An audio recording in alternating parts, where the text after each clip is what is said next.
지내셨습니까? 예, 오늘은 마태복음 강의 47번째 시간, 마태복음 12장에 있는 말씀을 살펴보도록 하겠습니다. 마태복음 12장 지난번에 우리가 37절, 38절 이 부분까지 하다가 시간이 돼서 마쳤고요. 오늘은 그 뒷부분에 요나가 밤낮으로 사흘 동안 고래 뱃속에 있었던 것 같이 사람의 아들도 밤낮으로 사흘 동안 땅의 심장부에 있으리라. 심판 때 니느웨 사람들이 이 세대와 함께 일어나 이 세대를 정죄하리니 이는 그들이 요나의 선포로 인해 회개하였기 때문이거니와 보라 요나보다 더 큰 이가 여기 있느니라. 심판 때 남방 여왕이 이 세대와 함께 일어나 이 세대를 정죄하리니 이는 그녀가 솔로몬의 지혜를 들으려고 땅의 맨 끝 지역에서 왔기 때문이거니와 보라 솔로몬보다 더 큰 이가 여기 있느니라. 요 내용 지난번에 끝내질 못해서 그 부분을 다시 한번 잠깐 살펴보도록 하겠습니다. 그 요나가 죽었다가 이제 다시 부활했던 그런 내용에 대해서 지난번에 다 말씀을 드렸고요. 오늘은 여기 가서 보니까 심판 때 니느웨 사람들이 다시 일어난다 하는 그런 내용이 나와 있고, 그렇죠? 이 세대와 함께 일어난다는 내용이 있고, 심판 때 남방 여왕이 이 세대와 함께 다시 일어난다는 그런 내용이 있습니다. 그래서 가서 여기 있는 그대로 보니까 니느웨 사람들이 이 세대는 누구예요? 이 세대가 시간을 얘기하는 게 아닙니다. 어떤 세대예요? 세대는 어디에서 나온 거다 그렇게 얘기를 했죠. 그러니까 지금 이 메시아를 거부하는 그 사람들을 얘기하는 거예요. 그러니까 여기 나와 있는 것은 1차적으로 예수님 당시에 예수님을 거부하고 배척하던 그 사람들을 이야기하는 겁니다. 제가 하나 여쭤볼게요. 여기 지금 예수님을 거부하고 배척하던 그 사람들은 유대인입니까? 이방인입니까? 유대인이죠. 여기 니느웨 사람이나 아니면 여기 심판 때 이제 일어나게 될 남방 여인은 이방인입니까? 유대인입니까? 이방인이에요? 유대인이에요? 이방인이죠. 맞죠? 근데 지금 여기 예수님 뭐라고 얘기하냐면 심판 때 믿었던 그 이방인들이 요나의 선포를 듣고 그리고 회개했던 그 이방인들이 일어나서 누구를 정죄한다는 거예요? 내가 하나님의 선민입니다 하고 얘기하던 누구를 정죄한다고요? 유대인들을 지금 정죄하는 그런 일이 생긴다는 겁니다. 자, 그래서 오늘은 잠깐 이 이교도들은 어떻게 구원을 받느냐 하는 그 문제를 잠깐 살펴보겠습니다. 로마서 2장 26절에 이 내용이 요약이 돼서 이렇게 나와 있습니다. 한번 제가 잠깐 보도록 하겠습니다. 로마서 2장 26절에서 27절에 가서 보니까 그런즉 무할례자가 율법의 의를 지키면 그의 무할례를 할례로 여겨야 하지 아니하겠느냐. 또한 본래 무할례자가 율법을 이행하면 율법 작구와 할례를 통해 율법을 범하는 너를 판단하지 아니하겠느냐. 지금 사도 바울이 지금 이 말씀을 기록하고 있는데 이 말씀이 예수님이 지금 말씀하신 거하고 똑같은 맥락이에요. 자, 남방 여인이나 아니면 니느웨 사람들은 무할례자입니까? 할례자입니까? 무할례자죠. 그렇죠? 근데 무할례자가 율법의 의를 지켰다 하는 얘기는 하나님의 복음의 그 선포를 듣고는 그리고 어떻게 했다는 거예요? 하나님께로 돌이키고 회개하는 그런 일을 했다는 겁니다. 그러면 그의 무할례를 뭐로 여겨야 돼요? 할례 받은 것으로 여겨야 한다는 거예요. 그 다음에 또 뭐라 그래요? 본래 무할례자가 율법을 이행하면 율법 작구라고 이렇게 되어 있는데 원래는 글씨예요. 글씨를 가지고 들고 와갖고 자꾸 뭐 글씨대로 이렇게 하자고 하고 또 할례를 통해 율법을 범하는 너를 정죄하지 또 판단하지 아니하겠느냐 하는 그런 말씀이 이제 나옵니다. 그 여기 있는 말씀 그대로 이제 보시면은 여기 남방 여인도 이 믿지 않는 그 유대인들을 나중에 심판하게 되고 그 다음에 요나의 선포를 듣고 회개했던 그 니느웨 사람들도 나중에 부활하게 될 때 예수님 당시에 예수님을 배척하고 배반했던 믿지 않던 그런 유대인들을 심판한다는 그런 내용이 지금 이 안에 담겨 있거든요. 그러니까 이것이 명확하게 이 사람들이 뭐 구원받았다 이렇게 나와 있지는 않지만 이 내용적으로 이렇게 가서 보면 하나님의 그 대언자의 복음의 선포를 듣고 돌이킨 이방인들이 과거에 있었다는 겁니다. 남방 여인도 돌이켰잖아요. 그렇죠? 그래서 이런 것들을 볼 때 이교도들의 구원 문제가 어떻게 해결이 되는가를 이런 것들을 통해서 우리가 살펴볼 수가 있습니다. 우리가 이제 말씀을 전하거나 이렇게 전도를 하러 이렇게 가게 되면 듣기 싫으니까 나오는 얘기가 이순신 장군은 어떻게 구원받았냐. 그렇죠? 세종대왕 그렇게 착한 분은 어떻게 구원받았냐. 이렇게 이제 묻는 분들이 굉장히 많습니다. 거기에 대한 그 성경적인 답변을 제가 잠깐 드릴게요. 성경에 여러분이 이제 로마서 공부를 해보시면 알겠지만 로마서 1장, 2장, 3장 들어가면서 지금 사도 바울이 이야기하는 초점이 있어요. 그것은 뭐냐면 하나님께서 하나님이 살아계신다는 그런 증거를 모든 사람에게 다 남겨두셨다는 겁니다. 가장 큰 증거가 뭐예요? 창조 세상이에요. 하늘과 달과 별과, 그렇죠? 우리가 이 주변에 있는 모든 창조 세계를 보면 이 모든 것을 만드신 창조자가 있다는 사실을 어느 누구나 시인할 수밖에 없다는 그런 것을 하나님이 증거로 남겨두셨다는 거예요. 또 하나가 뭐냐면 사람의 마음속에 양심을 두셨다는 겁니다. 양심.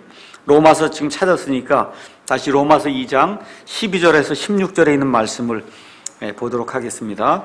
율법 밖에서 죄를 지은 자들은 또한 율법 밖에서 멸망하고 율법 안에서 죄를 지은 자들은 율법으로 심판을 받으리니. 율법 밖에서 사는 사람이 누구예요? 이방인. 그렇죠? 율법 안에서 사는 사람은 누구예요? 유대인. 그렇죠? 그러니까 앞에 있는 거는 이방인들은 율법 밖에서 법 없는 상태에서 멸망을 당하고 율법 안에서 이렇게 죄를 지은 사람은 율법으로 인해서 이제 멸망을 당한다. 이제 그런 얘기입니다. 이는 율법을 듣는 자들이 하나님 앞에서 의롭지 아니하고 율법을 행하는 자들이 의롭게 될 것이기 때문이다. 율법을 소유하지 않은 이방인들이 본성을 통해 그 양심이란 말이에요. 하나님이 심어놓으신 그런 양심이 있어요. 이런 걸 통해 율법 안에 들어있는 것들을 행할 때 이런 사람들은 율법을 소유하지 않아도 이방인이라도 이런 얘기입니다.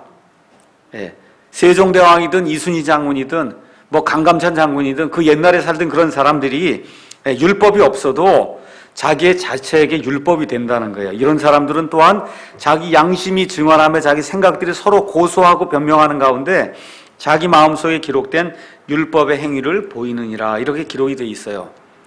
그러면 이 율법의 행위를 하면은 구원받느냐? 율법에 기록된 대로 완벽하게 행하면 구원받습니다. 근데 그런 사람이 있을까요? 없을까요? 없습니다. 없어요. 그렇죠? 그러니까 과거에 이스라엘 백성도 착각을 한 거예요. 법을 만들고 600개면 600개 율법을 내가 다 지키면 구원받을 줄로 착각을 했던 거예요. 근데 로마서에서 계속해서 사도 바울이 얘기하는 게 뭡니까? 그걸 다 불가능하다는 거죠. 불가능하다. 그러면 율법 밖에 있던 이방인들이 어떻게 구원을 받느냐? 어떻게 구원받아요? 이러한 창조 세계와 그 다음에 양심이 증언하는 것에 귀를 잘 기울여서 무엇을 찾아야 되냐 하면 나를 만드신 분이 있구나. 내게 양심을 심어준 분이 있구나. 그분이 어떤 존재인지 내가 지금 가물가물하지만 그런 분이 내게 있구나 해서 그 빛을 찾으라는 겁니다. 그 빛을. 그래서 그 빛을 찾으면은 예레미야 29장 13절 한번 가서 보겠어요. 예레미야 29장 13절.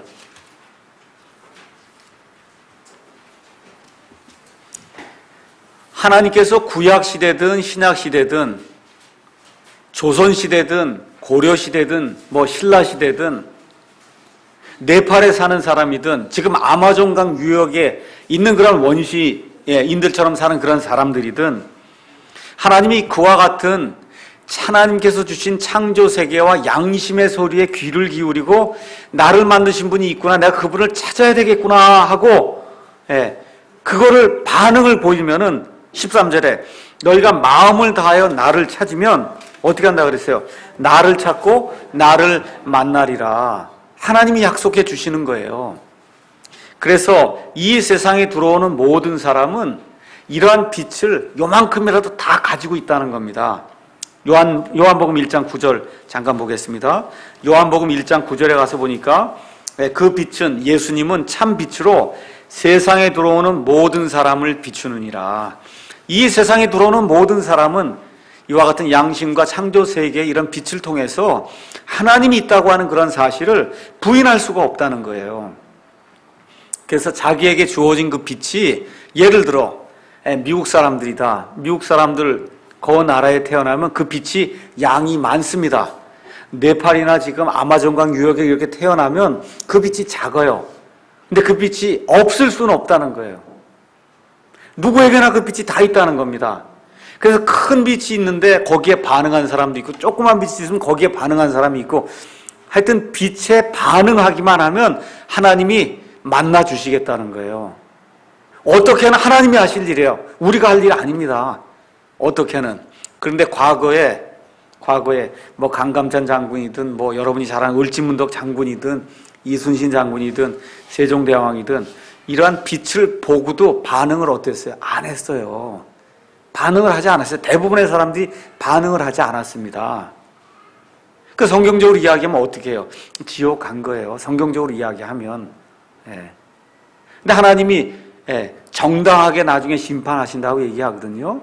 빛도 하나도 안 주고 하나님 알지도 못하게 이렇게 만들어 놓고 지옥 보내는 그런 하나님 아니라고 성경이 분명히 이야기하기 때문에 저희는 그저 성경적으로 거기까지만 이야기할 수 있어요. 하나님께서 창조세계와 양심과 이런 것들을 통해서 하나님 아버지, 우리를 만든 창조주가 있다는 그런 빛을 이 세상에 들어오는 모든 사람에게 보여준다는 겁니다.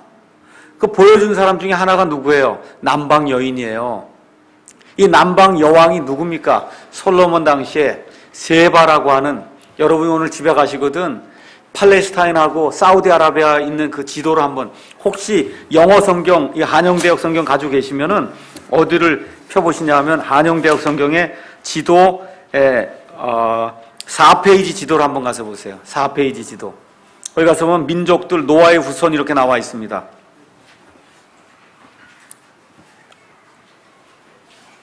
4페이지에. 그렇죠? 예, 거기 중간쯤에 구스라고 쓴 거 보이세요? 맨 밑에 구스. 구스가 이디오피아에 지금의 이디오피아. 예, 그 다음에 그 구스 옆으로 쭉 가서 보시면은 그 바다를 건너서 그 지역이 지금의 사우디아라비아에 있는 지역입니다. 거기 가서 보시면 스바라고 또 밑에 나와 있죠? 그 스바가 원래는 세바로 기록이 돼야 돼요. 세바. 그래서 옛날에는 요 바다를 중심으로 해서 이 밑에 구스가 있고 요 옆에 세바라고 한 데가 있었는데 이 옛날에 이 지역이 하나로 연결이 돼 있었던 것으로 우리가 지금 추정을 합니다. 그러니까 남방의 그 여인이 여기 저 구스, 이 이디오피아의 그 여인으로 이렇게 우리가 흑인으로 자꾸 생각을 하는데 실질적으로는 이 두 개가 요 지역이 붙어 있어서 그래서 이 지역이 옛날에 구스라고 이렇게 불렸어요. 그래서 이디오피아 지금에 있는 이 아프리카의 그 이디오피아뿐만 아니라 바다를 건너서 바로 앞에 내다 보이는 그 지역도 옛날엔 구스 지역이다 이렇게 불렸습니다. 그래서 거기 살던 이 세바의 그 여왕이 뭘 보고 찾아왔어요? 솔로몬이라고 하는 그런 사람을 통해서 하나님이 그에게 빛을 비춰줬거든요. 그래서 찾아왔습니다. 그래서 말씀을 듣고 돌아가서 이 구스 이디오피아 이 전 지역에 유대교, 하나님을 섬기는 유대교를 처음으로 믿는 그런 사람이 돼서 이 여인이 돌아간 거예요. 그래갖고 지금도 요 이디오피아에는 여호와 하나님만을 섬기는 흑인 유대인들이 굉장히 많아요. 지금 보면 피부색이 다 흑인이에요. 흑인. 근데 누구만 섬겨요? 여호와 하나님만 섬겨요. 유대인이야. 자기는 유대인이에요. 유대인. 그래서 이스라엘 백성들이 지금 살고 있는 팔레스타인 땅에 있는 이스라엘 백성들이 피부 색깔이 틀리고 완전히 다른 사람처럼 생겼는데도 불구하고 이디오피아에 있는 이 유대인, 팔라샤라고 하는 이 유대인들은 자기 동포라고 생각을 하고 그래서 이 사람들을 지금도 구출해주고 있고 어려움을 당하면 도와주고 있어요. 전승에 따르면 이 세바의 여왕이 솔로몬의 아기를 뵈서 그래서 거기서부터 유대교가 이제 출발이 됐다 이렇게 생각하는 그와 같은 전승이 있습니다. 그래서 나중에 사도행전이 되니까 시작이 될 때 이디오피아의 그 국고를 맡은 그 간닥의 여왕의 한 내시가 명절을 지키러 예루살렘에 왔던 거 기억하시죠? 명절을 지키러 가는 사람 누구만 가요? 예루살렘에 명절 지키러 가는 사람 누구만 가요? 유대인만 간단 말이에요. 그러니까 이 이디오피아에 살고 있던 피부는 검고 이런 흑인이지만 누구예요? 그 사람은? 유대인이에요. 유대인. 아시겠죠? 그래서 전지전능하신 그러한 하나님을 알게 됐다는 겁니다.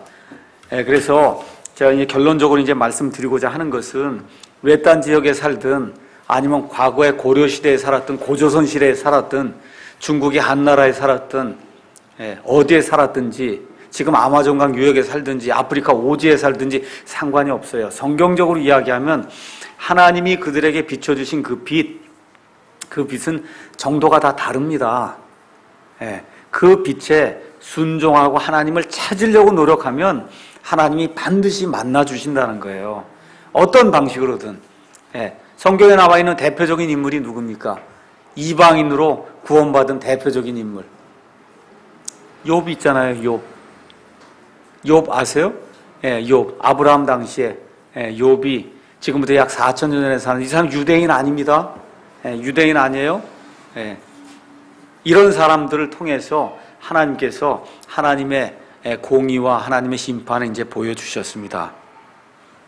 자, 그 다음에 이제 예수님이 뭐라고 말씀하셨냐면, 심판 때 니느웨 사람들이 일어나 이 세대 사람들이 이제 정죄한다 그랬어요. 그렇죠? 그러면서 예수님이 뭐라고 얘기하냐면, 그런데 요나보다 더 큰 이가 여기 있다. 이게 무슨 뜻이에요? 요나가 니느웨에 가서 말씀 전하라 그러니까 네, 제가 가겠습니다 하고 즐거운 마음으로 갑니까? 아니죠. 근데 우리 예수님은 즐거운 마음으로 오셨어요. 그렇죠? 요나가 거기에서 말씀을 선포하고는 저 산꼭대기에 올라가서 어떻게 되길 바래요? 아, 이 니느웨에 불이 떨어져서 다 죽길 바라는 거야. 마지못해 했단 말이에요, 요나가. 근데 우리 예수님 그게 아니에요. 진정으로 사랑하는 그런 마음으로 했어요. 그러니까 크다는 겁니다. 그렇죠? 남쪽의 그 여왕이, 남방 여왕, 세바의 그 여왕이 이 세대를 심판한다. 이렇게 되어 있습니다. 이 사람은 단순히 소문만 듣고 왔어요. 근데 지금 이 세대 사람들, 예수님 말하는 이 유대인들은 소문만 들은 게 아니에요. 직접 누구를 봤어요? 하나님을 봤단 말이에요, 직접. 그렇죠? 그러니까 남방 여인보다 더 큰 자, 솔로몬보다 더 큰 자가 내가 여기 있다. 이렇게 예수님이 말씀하시는 겁니다. 이 여인은 많은 돈을 들여서 솔로몬을 보러 왔거든요. 맞죠? 이 여인이 가지고 온 그런 향품이 그 당시에 중국에서까지 솔로몬의 지혜를 들으려고 왔다는 거예요. 근데 누구의 향품과 이런 게 많이 왔냐면 이 세바의 여왕이 가지고 온 그러한 물품이 셀 수 없을 정도로 많았다는 거예요. 근데 예수님께 나갈 때 여러분 뭐 가지고 나갑니까?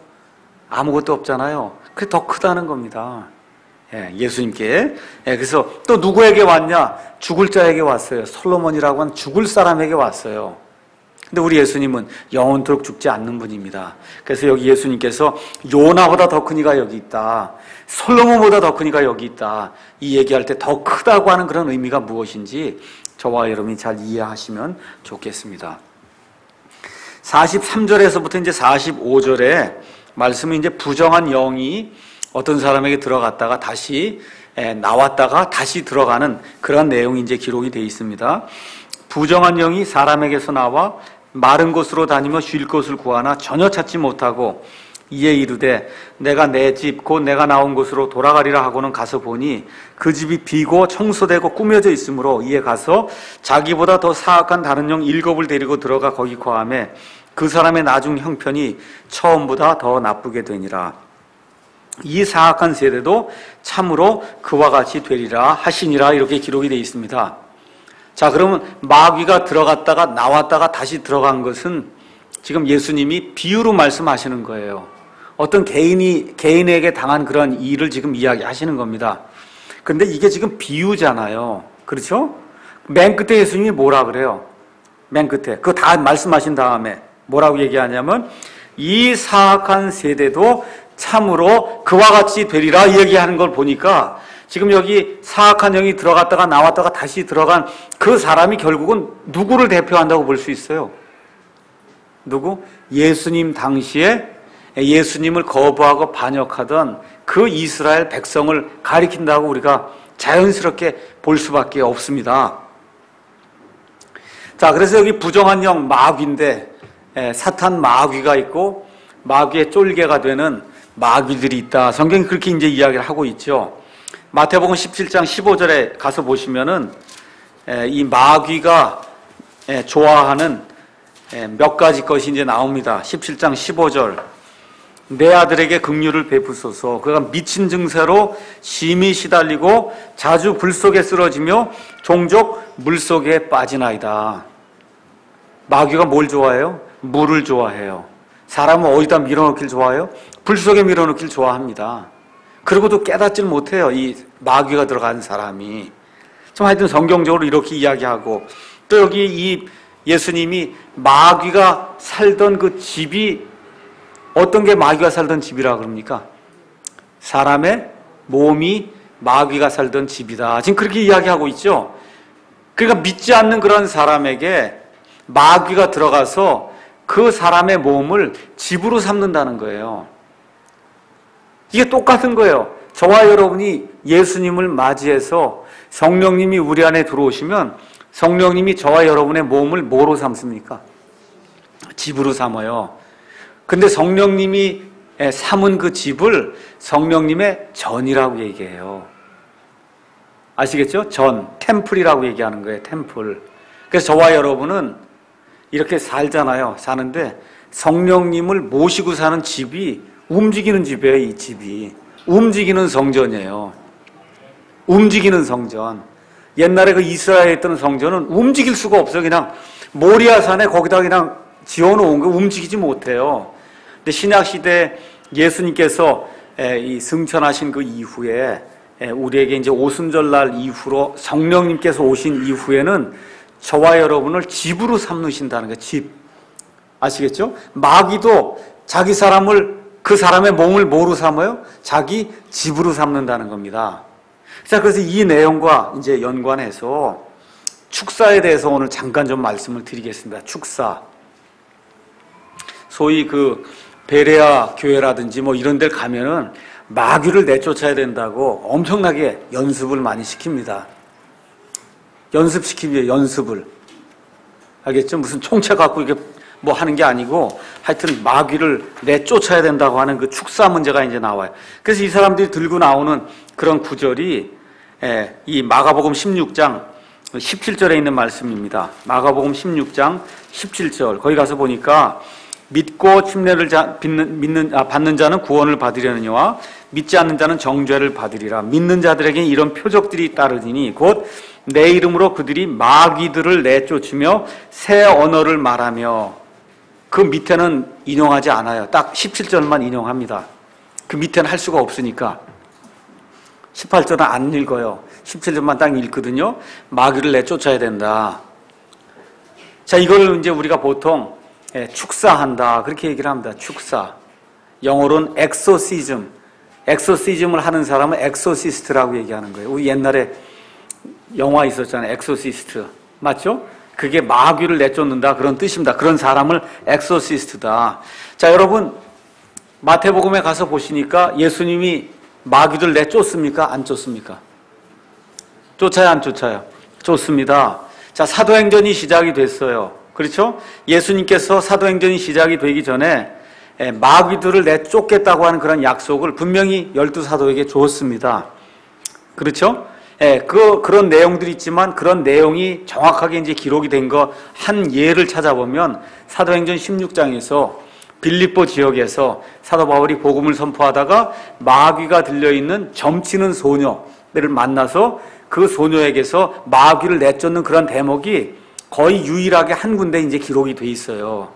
그러니까 이제 이 목사님들이나 이런 거 하시는 분들이 이 두 가지를 근거로 예수님도 내쫓았다.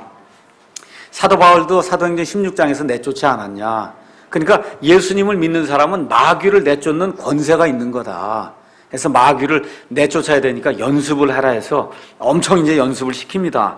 자, 그래서 이 축사의 문제를 잠깐 여기 지금 마태복음 12장에 중요한 내용이 나왔기 때문에 잠깐 이제 말씀을 좀 드리도록 하겠습니다. 첫 번째는 사탄 마귀와 그의 종들인 마귀들은 실제로 존재하는 영적인 존재예요. 이 사실을 저와 여러분이 꼭 인지를 해야 됩니다. 우리 눈에 보일까요? 안 보일까요? 안 보입니다. 영적인 존재이기 때문에 안 보여요. 성경은 처음부터 끝까지 사탄 마귀의 쫄개들인 마귀들이 존재하고 있고 어떤 경우엔 사람의 몸속에 들어가기도 하고 어떤 경우엔 병을 일으키기도 하고 또 이 마귀들에게 사로잡히면은 그러면 아까 말씀드린 대로 창조를 통해서 양심을 통해서 하나님이 빛을 비춰줘도 이 세상의 신에게 꽉 잡혀 있으면 빠져나오기 어렵습니다. 그래서 첫 번째 우리가 기억해야 될 거는 마귀와 또 마귀의 천사들인 마귀들이 실제로 존재하는 하늘의 영적 존재들이다. 자, 그러면 그리스도인들이 이 악한 마귀들을 어떻게 다루어야 되느냐? 예수님처럼 축사해서 내쫓아야 되냐? 지금 여러분 여기 마귀 쫓고 하는 그런 내용들이 나오는데 여태까지 쭉 살펴보니까 누구에게 지금 대상으로 지금 이 일을 하고 있어요? 유대인들 대상으로 메시아의 표적으로서 지금 이 일들을 하고 있지, 이 일들을 그냥 늘상 늘 우리가 해야 되는 그런 일로 지금 예수님이 우리에게 이야기하지 않고 있습니다. 일단 결론으로 잠깐 말씀드리면 마귀를 내쫓는 그런 일은 표적으로 이스라엘 백성에게 주어진 것이고 사도행전이 시작돼서 끝날 무렵까지 사도 바울과 다른 사도들이 살아남아있는 그런 시대까지만 이러한 하나님의 어떤 면에서 은사죠. 이런 것들이 존재를 했어요. 그 이후에는 마귀를 내쫓으라는 그와 같은 명령을 하나님이 주신 적이 없습니다. 우리 믿는 사람들에게. 그 내용을 성경을 통해서 한번 살펴보도록 하겠습니다. 다시 한번 말씀드리지만 신약 성경에는 예수 믿는 그리스도인들이 밖에 나가서 마귀를 내쫓으라고 예수님이 명령한 적이 없습니다. 처음부터 끝까지 없어요. 심지어 그 일이 신약시대 그리스도인들의 본복이라고 성경이 이야기하지도 않습니다. 자, 우리 한번 에베소서 6장 말씀 보도록 하겠습니다. 마귀와 싸우는 건 영적인 전쟁이죠? 맞습니까? 에베소서 6장이 영적인 전쟁을 어떻게 우리가 치를 수 있는가 보여주고 있어요. 6장 10절에서 17절에 있는 말씀을 제가 한번 읽어보겠습니다. 끝으로 형제들아, 주 안에서와 그분의 강력한 권능 안에서 강건한 자가 되라. 너희가 마귀의 관계들을 능히 대적하며 서기 위해 하나님의 전신갑주를 입어라. 마귀를 내쫓으라 그래요? 아니면 하나님의 전신갑주를 입으라 그래요? 전신갑주를 입으라는 겁니다. 그래서 첫 번째, 우리는 살과 피와 맞붙어 싸우지 아니하고 정사들과 권능들과 이 세상 어두움의 치리자들과 높은 처소들에 있는 영적 사악함과 맞붙어 싸운다. 여기 나와 있는 정사들, 권능들, 어둠의 치리자들이 누구예요? 사탄 마귀의 쫄개가 되는 이 마귀들하고 우리가 영적인 지금 싸움을 하고 있다는 겁니다. 그러니까 하나님의 전신갑주를 입으라는 거예요. 13절에 그러므로 너희가 악한 날에 능히 버텨내고 모든 일을 행한 뒤에 서기 위해 하나님의 전신갑주를 취하라는 거예요. 취해서 입으라는 겁니다. 그 전신갑주가 뭐냐? 첫 번째, 진리로 너의 허리를 동여매고, 진리, 하나님의 진리로 이 허리를 동여매야 설 수 있다는 거예요. 의의 흉갑을 입고, 여기 흉갑을, 여기 가슴을 가려야 된다며. 중요하니까. 의가 뭐라 그랬어요? 하나님에게서 오는 의. 오늘 아침에 배운 걸로 이야기하면 율법의 의가 아니라 예수님께서 십자가에 단번에 영원토록 끝내놓으신 그 일을 믿는 것으로 오는 의, 그걸 더 여기 가슴을 가리라는 겁니다. 그 다음에 화평의 복음을 예비한 것으로 신발을 신어라. 모든 거에 믿음의 방패를 가져라. 그렇죠?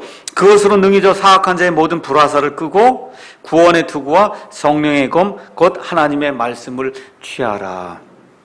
여기 마귀 내쫓으라고 가서 축사하라는 말이 있어요? 없어요? 여러분, 우리가 지금 신약시대에 영적인 싸움을 할 때 표준이 되는, 여러분 전투하러 가면은 군인들에게 이렇게 전투하라고 가르쳐주는 훈령이 있어요. 맞죠? 예. 그 훈령의 내용이 지금 여기 기록이 되어 있는 거예요. 어떻게 싸워야 된다. 이 안에 가서 축사하라는 내용이 있습니까? 없습니까? 있어요? 없어요? 없어요. 왜 그런 내용이 빠지는가? 그 내용을 제가 여러분에게 가르쳐 드리겠습니다. 자, 그러면 여기 나와 있는 하나님의 전신갑주는 두 가지로 나눌 수 있어요. 하나는 수비용 무기, 하나는 공격용 무기. 그 두 가지만 가지고 있으면 된다. 하나님 지금 그렇게 이야기하는 겁니다. 그럼 마귀들 다루는 첫 번째 단계는 하나님께서 절대적인 권능을 갖고 계신 분이라는 사실을 우리가 인지하는 거예요. 다시 말씀드리면 저와 여러분이 마귀하고 싸워서 이길 수 있을까요? 없을까요? 없어요. 절대 무모한 싸움 하려 들으면 안 됩니다. 마귀가 이겨요, 여러분을. 힘이 더 세요. 능력이 더 셉니다. 그러니까 우리 힘으로는 마귀와 1대1로 붙어가고 이길 수가 없다는 거예요. 그러니까 마귀를 이길 수 있는 유일한 힘은 하나님에게서 온다. 하나님만이 마귀를 이기고 물리칠 수 있다는 그 생각을 여러분이 꼭 가지셔야 되고, 두 번째, 마귀들의 공격을 잘 경계해서 살펴봐야 된다는 거예요. 그래서 베드로전서 5장 8절에 정신을 차리고 깨어 있으라. 너희 대적 마귀가 울부짖는 사자같이 돌아다니며 자기가 삼킬 자를 찾고 있다 그랬어요. 그러니까 누가 마귀에게 걸리냐 하면 마음 턱 놓고 사는 사람이 마귀에게 걸립니다. 그러니까 경계를 하라는 거 어떻게 해요? 정신을 차리고, 소버라는 그런 단어를 써서 이거는 무슨 얘기냐면 술 취하지 말라 그런 뜻이에요. 술 취한 사람 정신이 왔다 갔다 하거든요. 그 정신을 똑바로 차리고 깨어 있어서 울부짖는 사자같이 돌아다니는 그 마귀의 괴계에 빠지지 않도록 그렇게 해라. 이제 그 말씀을 이제 얘기하고, 마지막 단계, 세 번째 단계는 하나님의 전신갑주를 입고 마귀를 대항하라는 거예요. 영어로는 resist 하라는 뜻이에요. 내쫓는 게 아니라, 여러분 옛날에 2차 세계대전 일어날 때 레지스탕스라고 아시죠? 프랑스에서 독일 나치군들 숨어서 지하에서 이렇게 하던 그 사람들 레지스탕스라고 얘기하죠. 그게 리지스트라고 하는 단어에서 나온 거예요. 뭐야? 저항하는 거예요. 저항하는 거예요. 그러니까 첫 번째는 하나님만이 마귀를 물리칠 수 있고 그분만이 마귀의 대적이 될 수 있기 때문에 우리 자체로는 마귀를 이길 힘이 없다는 사실을 인지하고, 그래서 늘 깨어 경계하고, 그 다음 하나님의 전신갑주를 취해서 입으라는 겁니다. 이게 우리가 해야 될 모든 일이야. 더 이상 할 수가 없어요, 우리가. 자, 그러면 이제 어떤 사람이 와서 마귀를 내쫓아 주십시오, 그렇게 이야기하면 어떻게 대답해야 되느냐. 먼저 그리스도인이 목사에게 찾아옵니다. 아니면 어떤 형제에게 찾아와요. 형제님, 제가 마귀 들렸습니다. 믿는 사람인데 와서, 여기서 베레아하는데 가봐요. 뭐 처녀 귀신 뭐 할 거, 믿는 사람도 다 걸리니까. 그렇잖아요? 그럼 내쫓아야 하잖아요. 맞습니까? 그런데 가면 다 믿는 사람도 걸리는 거예요, 다. 근데 어떤 사람이 와서, 형님 제가 마귀 들렸습니다, 그렇게 이야기하면 뭐라고 저희가 대답을 해야 되냐 하면, 구원 받으셨습니까? 하고 그걸 물으셔야 돼요. 구원 받으셨습니까? 하나님이 구원하시면 마귀가 절대 못 들어옵니다. 이게 무슨 얘기냐? 한번 가서 성경 말씀 가서 읽어보겠어요. 에베소서 1장 13절 한번 보겠습니다. 에베소서 1장 13절.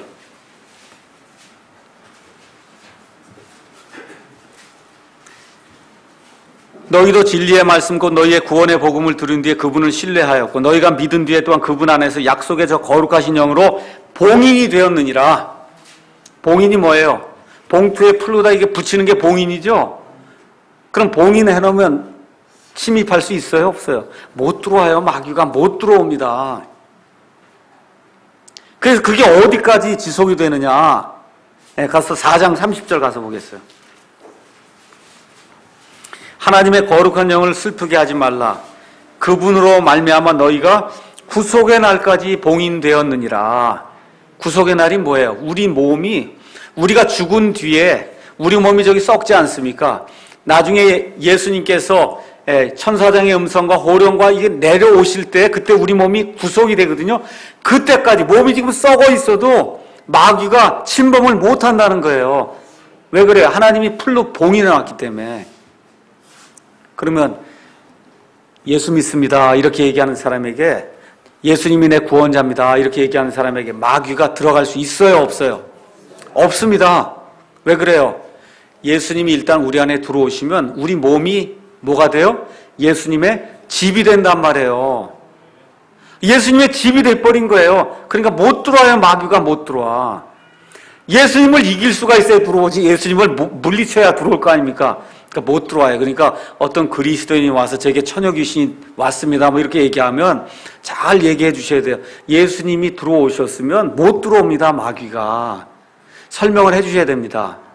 아시겠죠? 자, 그 다음에 이제 믿지 않는 사람이 왔어요. 믿지 않는 사람. 제가 귀신 들렸습니다. 우리말로 얘기하면 제가 귀신 들렸습니다. 이럴 때는 어떻게 해야 되느냐?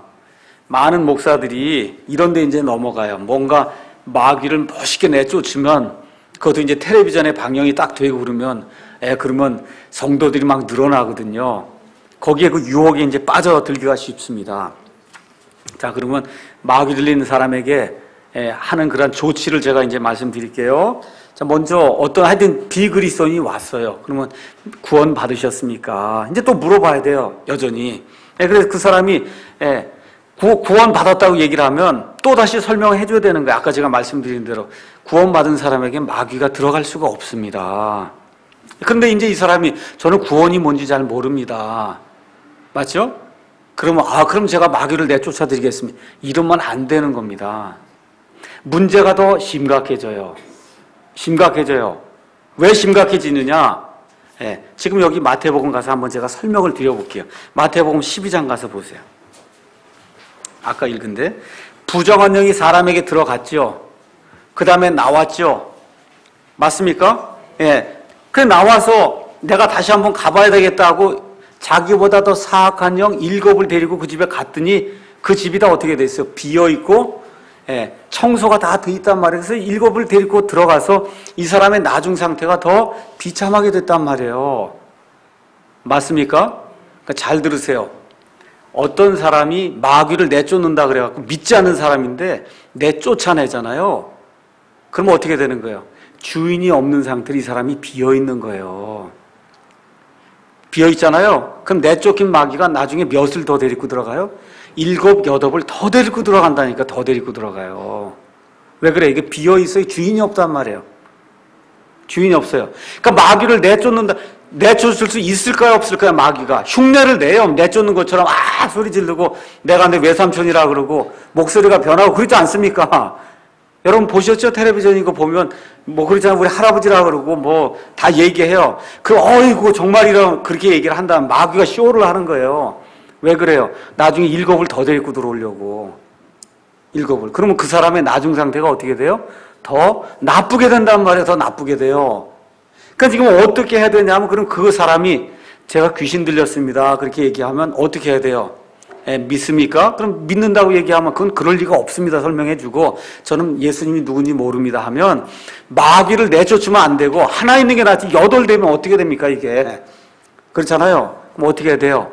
이 사람에게 예수 그리스도의 복음을 설명을 해서 이 사람의 소유자가 예수님이 되게 만들어야 돼요. 이게 아니면은 이 사람에게 마귀가 100번 들어갔다 나갔다 해도 이 사람 구원 못 받습니다. 나중에 상태가 더 어떻게 돼요?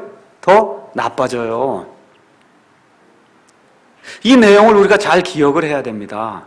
그러니까 마귀가 쇼를 하는 거예요. 다 내쫓기는 것처럼 그렇게 했다가 나중에 7을 더 데리고 들어가서 그 사람의 나중 상태가 더 나쁘게 그렇게 만드는 겁니다. 그러니까 예수님을 믿는 우리가 해야 될 일은 다른 거 없어요. 그 사람의 소유자가 예수님이 되도록 그 바꾸는 일을 우리가 해야 되는 거예요. 내 힘으로 쫓겠다고 연습하고 그럼 매일 해봐야 누구 즐겁게 해주는 거예요? 마귀 즐겁게 해주는 겁니다. 마귀 즐겁게 해주는 거 불가능한 거예요. 여기 나와 있는 그 말씀 그대로 이해하셔야 돼요. 이게 비게 되면 우리 자신의 소유주가 없이 비게 되면 꼭 누가 들어와요? 마귀가 들어올 수밖에 없습니다. 우리 예수님은 빈집이라 그래서 그냥 쑥 들어가지 않아요. 우리 예수님은 말씀을 듣고 그 사람이 그 말씀에 설득을 당해야 돼요. 정말 하나님 말씀이 이렇구나.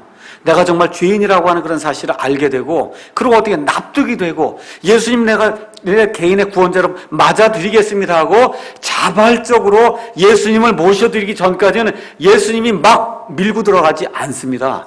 폭력으로 밀고 들어가지 않아요. 마귀처럼. 그래서 이 내용을 잘 기억하셔서 그저 마귀 들렸다 그러고 귀신 들렸다 그러고 꿈에 나타났다 그러면 복음을 전해야 돼. 복음을. 내쫓으면 더 나쁜 일이 생겨요. 여러분 충분히 이해하셨죠?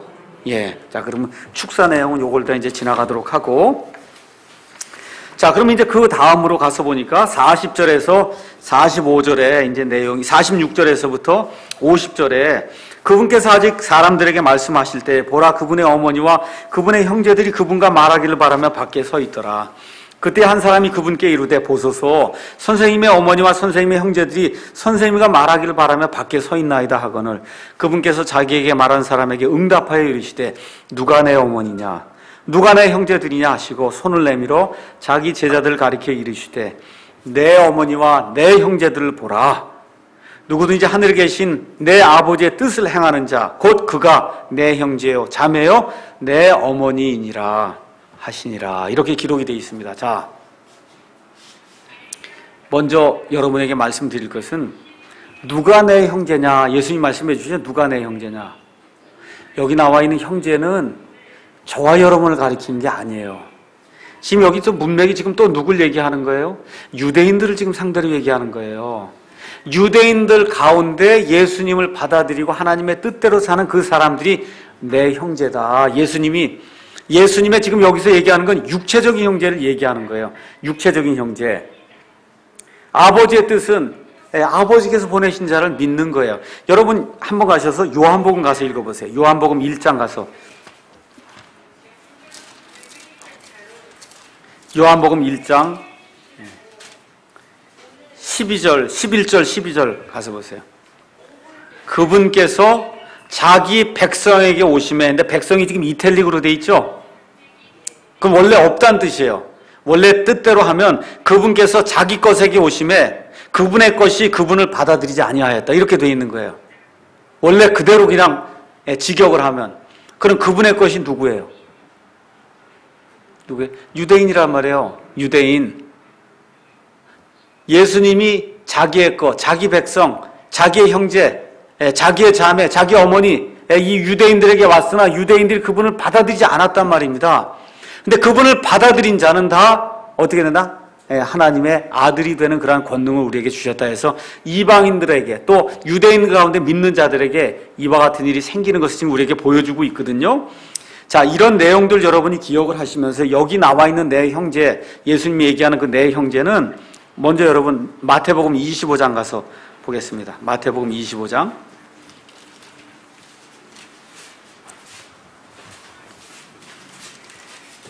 마태복음 25장 40절 예수님이 맨 마지막에 천년왕국에 들어갈 자들을 이제 선별하시는 그런 과정이 25장에 나오는데 25장 40절 거기 가서 보시면은 왕이 그들에게 대답하여 이르되 진실로 내가 너희에게 이르노니 너희가 이들 내 형제들 중에서 가장 작은 자 하나에게 그것을 하였은즉 내게 하였느니라.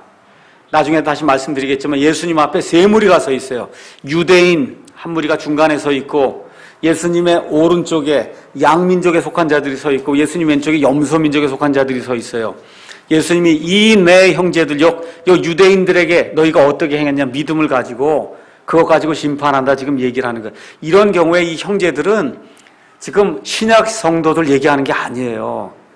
육신적인 예수 그리스도의 육적인 피를 가지고 있는 그런 형제들 이야기하는 겁니다. 예를 들어 또 히브리서 2장 가서 한번 보겠어요. 히브리서 2장 11절.